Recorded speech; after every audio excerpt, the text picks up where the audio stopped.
That was kind of a complicated thing to explain to students. And they're like, well, what do I write? I'm like, whatever you want. My name is Caitlin Grimes. I'm from Marshall University. I'm a rising senior. My university had outrageous speech codes that were causing frustrations with veterans on campus and with people being able to truly speak their mind on campus. What inspired me to fight for free speech on my campus was a very close friend of mine who was a veteran, and he was very frustrated that he couldn't speak about his experience during the war. He couldn't do it because he was in a student group all by himself. You have to have at least 7 people. And so he basically didn't have the same rights as other groups of students did because he was singular. And then as we started to fight for his rights on campus, more and more people started to speak out about their cases concerning cussing on campus or something they had said in meetings. And it really just came to the front that free speech was not something being celebrated and taught at Marshall University. The policies that we are trying to change at Marshall University, there are numerous ones. The lewd and indecency policy, the incivility and disrespect of persons policy, and then also we are working to get the harassment and acts of intolerance rewritten because they're very broad. And we're also currently, as we're trying to fight the ones that are already established, they're trying to put forth cyberbullying policies. They're trying to redefine relationship violence in the student code of conduct. So we're not only are we trying to get some removed, we're trying to prevent some more from being added on.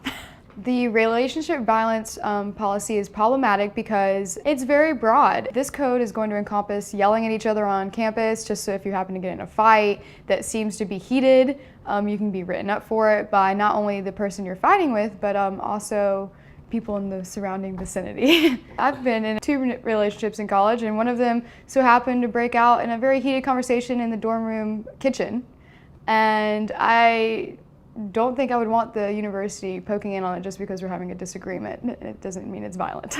Marshall University, I think, has the potential to be a great university for free speech. Professors there definitely celebrate it. There's some people in the administration who celebrate it. The only thing that's breaking or keeping this from occurring is these outdated and unconstitutional codes that I feel if we can just get out of the way, free speech can freely flow through Marshall University. The most difficult part about challenging the school's policies has definitely been the bureaucracy of it, all the red tape and all the different committees and all the different people they send us to go talk to. You have one administrator tell you one thing and then another tell you something different, and really just trying to work with the school in a diplomatic way becomes rather difficult when they keep giving you the runaround. The most exciting thing about challenging the policies is definitely to see other students' passion for it once they realize that it's something that should be very important. And like with the free speech wall, people and other students and even community members who are on campus were coming up and being like, I feel like I couldn't have said this unless that was here. And that's really something that bothers me, as well as other members of the student body, is we shouldn't have those barriers. A free speech wall is a form of expression for students. Ours was about, I think, 20 feet long. It was enormous. We covered like 1/2 of the student the outdoor wall of the student center, and basically it's encouraging students to write whatever they want. And that actually found when we had the free speech wall, that was kind of a complicated thing to explain to students. And they're like, well, what do I write? I'm like, whatever you want. My favorite is we had a tobacco ban that had just gone into effect, and someone wrote on the wall, I hate tobacco, but I hate bans more.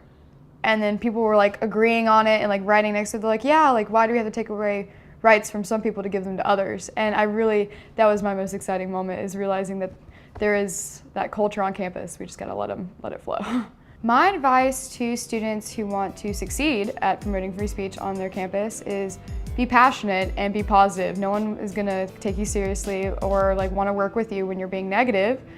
Be sincere, show the administration and the students that you genuinely care about their opinion, even if you disagree with it.